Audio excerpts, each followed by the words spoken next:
Yes, good evening to all the students of 10th class. And once again, myself Praveen Joshi, SS teacher.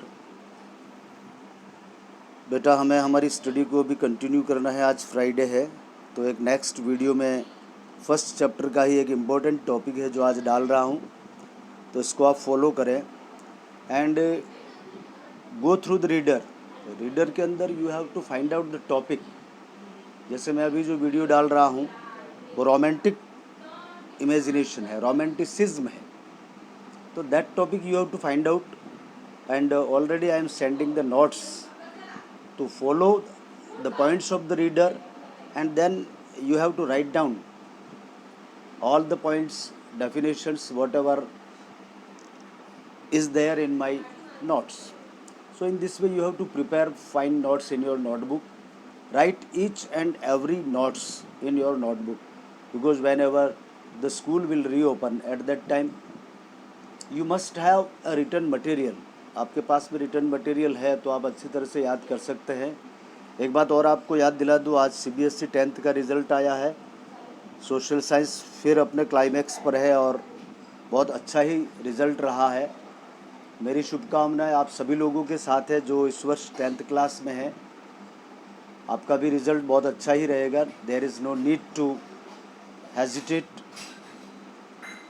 There should be no any kind of fear among you.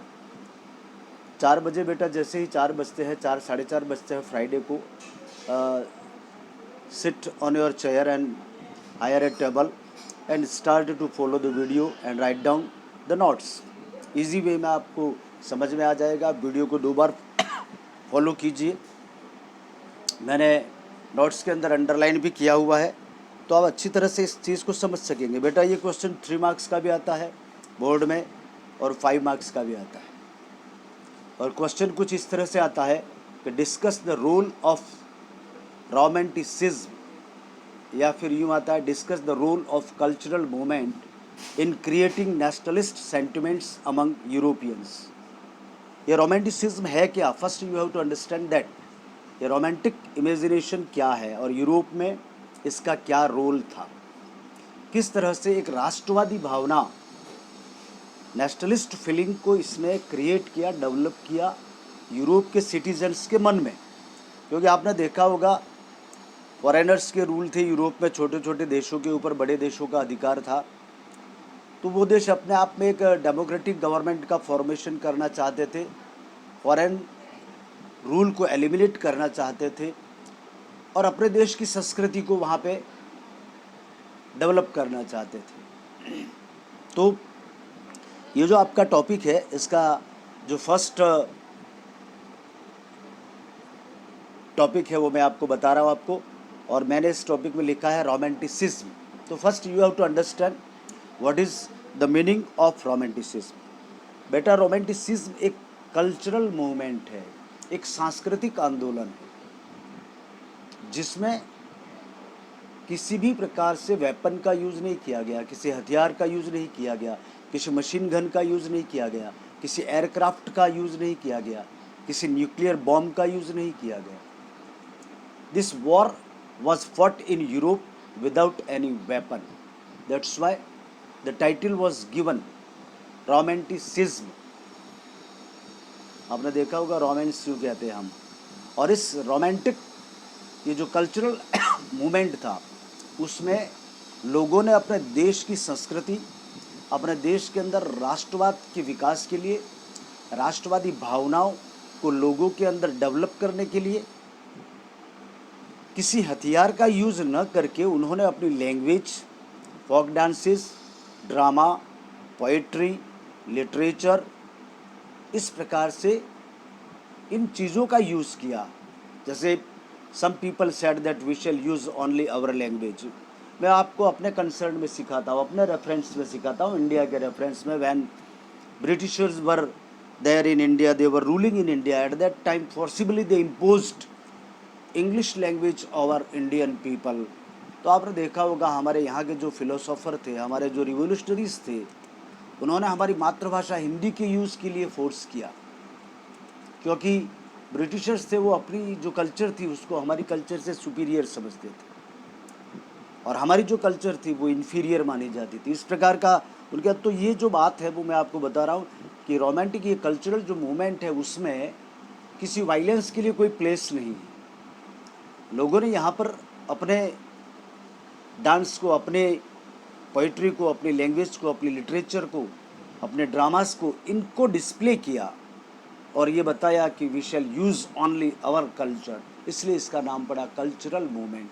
और ये काफ़ी जगह पर हुआ, कई सारे युद्ध भी लड़े गए, but a part of people was there, एक भाग लोगों का ऐसा था, they did not believe in war, in violence, so they adopted this method to create, to develop nationalist sentiments among European people। अब बेटा बात ये आती है कि किस वे में उन्होंने इस नेशनलिस्ट सेंटिमेंट को क्या ऐसा किया जिससे यूरोपियन लोगों के अंदर एक राष्ट्रवादी भावना, एक राष्ट्रवादी स्पिरिट का डेवलपमेंट हुआ। जो लोग शिथिल थे, निष्क्रिय थे, उनको एक्टिव कैसे बनाया? Through dances, language, flag, songs. ऐसा क्या किया? आपको एक मैं और उदाहरण बता रहा हूँ। जब हमारा करगिल युद्ध हुआ था तो बॉर्डर पे आपने देखा होगा हमारे देश के सॉन्ग बजते थे।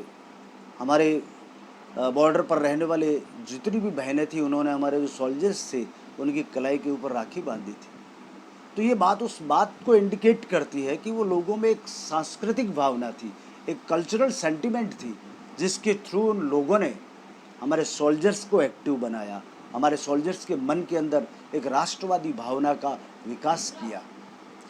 उसी संदर्भ में हम आगे बढ़ते हैं कि किस तरह से जो लोग थे यूरोप के, या you can say revolutionaries, you can say philosophers आप कह सकते हो, पोइट्स आप कह सकते हो, आर्टिस्ट आप कह सकते हो, कैसे इन्होंने यूरोप के अंदर एक राष्ट्रवादी भावना का विकास संस्कृति के थ्रू किया, कल्चरल आंदोलन के द्वारा किया। अगला ये जो स्टेप्स है वो मैं आपके सामने एक्सप्लेन कर रहा हूँ, ध्यान से इसे सुनिएगा।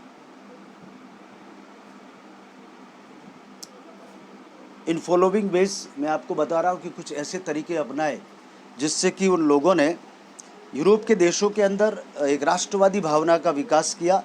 पहला, सबसे पहले मैं आपको बताता हूँ कि जर्मन का एक फिलोसोफर था जिसका नाम था John Gottfried हर्डर। The name of that philosopher was John Gottfried हर्डर था।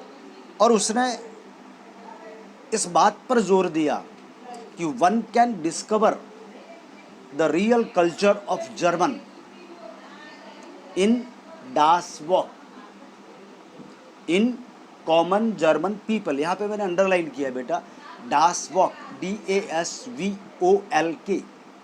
इस टर्म का मतलब होता है जर्मन के सिटीजन, जर्मन के लोग।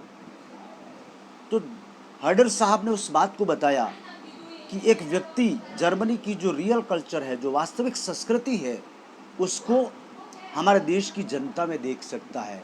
थ्रू कैसे, किस तरह से? उनके डांस से, उनकी लैंग्वेज से, उनके म्यूज़िक से, उनके सॉन्ग से, उनके फिजिकल अपीयरेंस से। ये पहला स्टेप था। हर्डर साहब ने ये बात बता दी जिससे लोगों के मन में एक भावना, एक सेंटिमेंट क्रिएट हुई। दूसरी बात आपको बता रहा हूँ, करोल कुरपिंस्की, जिन्होंने पोलैंड के दो डांस थे, पोलोनाइज और मजूरखा, उसको डिस्प्ले किया कि ये हमारे देश के डांस है, आप सभी लोग हमारे पोलोनाइज और मजूरखा डांस को ही अडप्ट कीजिएगा, उसी को ही डिस्प्ले कीजिएगा। सामने वाला देखेगा कि हम ये पोलैंड के रहने वाले हैं। तीसरा मेथड जो यूज़ किया गया मैं आपको बता रहा हूँ, फ्रांस के अंदर आप देखिएगा, मैंने इस नोट में नहीं लिखा है, लेकिन अगर आप इसको आगे बढ़ाना चाहें तो फ्रांस का जो क्रांति थी उसके अंदर एक बात आई थी कि द आइडिया ऑफ ला पैट्रियनली सिटीजन, फादरलैंड एंड मदरलैंड, यह हमारी पितृभूमि है, यह हमारी मातृभूमि है। और ऐसी बात कौन कर सकता है जिसके अंदर संस्कार है? ये भी एक सांस्कृतिक इंडिकेशन है। तो ये बात हुई वहाँ पे कि फ्रांस के लोगों के अंदर ला पैट्री ली सिटोयन, fatherland and we are the citizen of the France, ये सेंटिमेंट क्रिएट हुआ। फिर आपको एक चौथा आइडिया अडॉप्ट किया जिसके बारे में बता रहा हूँ कि जब पोलैंड के ऊपर रूस का अधिकार था, रशिया। तो उस समय रशियन गवर्नमेंट ने पोलैंड की स्कूलों में दे forced the students to use only Russian language. At that time, people refused, students also refused to use Russian language, and they requested the government that we should use only Polish language, our language, the language of Poland. So, dear student, in this way, in this cultural movement, people use their food, people use their dresses, people use their dances, people use their literature, अपनी books को use किया, अपने festivals को celebrate किया। इस तरह से वहाँ के जो सिटीजन्स थे, नागरिक थे, उनके अंदर इन्होंने एक राष्ट्रवादी भावना का निर्माण किया। डियर स्टूडेंट, ये टॉपिक अब एंड होता है। मैं नेक्स्ट और भी वीडियो डालने वाला हूँ। टॉपिक के साथ में आपको ज़रूर नोट्स मिलेंगे। आज का जो क्वेश्चन है होमवर्क के लिए, बेटा ऊपर मैं बता देता हूँ। Discuss the role of cultural movement in developing nationalist sentiments among Europeans. और भी कोई बात हो आगे बढ़ते रहिएगा, टर्म लिखिएगा, नोट्स बनाइएगा, रीडर के चैप्टर को पढ़िएगा। बेटा चैप्टर बड़ा लेंथी है, बहुत लंबा है, तो धीमे धीमे ये कंप्लीट होगा, घबराने की बात नहीं है। We shall complete the course before examination. Thanks and congratulations to all of you. Once again, thanks a lot.